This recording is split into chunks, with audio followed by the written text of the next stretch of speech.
అరే ఎవరినాడు వేసుకుంటున్నావురా షర్టు? ఏమైందిరా? అరే చూడు డాడీ, నా షర్ట్ వీడు వేసుకుంటుండు. పోనీతిరా, నువ్వు వేరే షర్ట్ వేసుకో. అరే డాడీ, ప్యాంట్ మీదకి ఇదే షర్ట్ సెట్ అవుతుంది అని నువ్వు ఇప్పురా. నేను ఇప్పరా. అరే కోపం తెప్పి ఇప్పేరా. ఇప్ప అని చెప్పినా కదరా.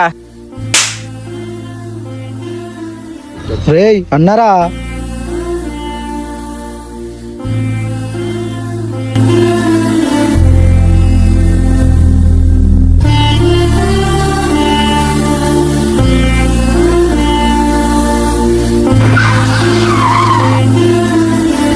Sorry bro.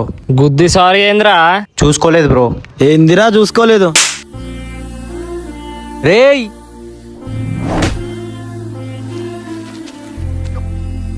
ఒడ్లురా. ఏమన్నా తాకిందారా? హెచ్చి ఏం దాకలేరా? సరే నడు, ఇంటికి పోదాం. నడు పోదాం. అన్న తమ్ముళ్ళ మధ్యలో ఎన్ని గొడవలున్నా ప్రాబ్లం అంటూ వచ్చిందంటే ఇద్దరు ఒకటే.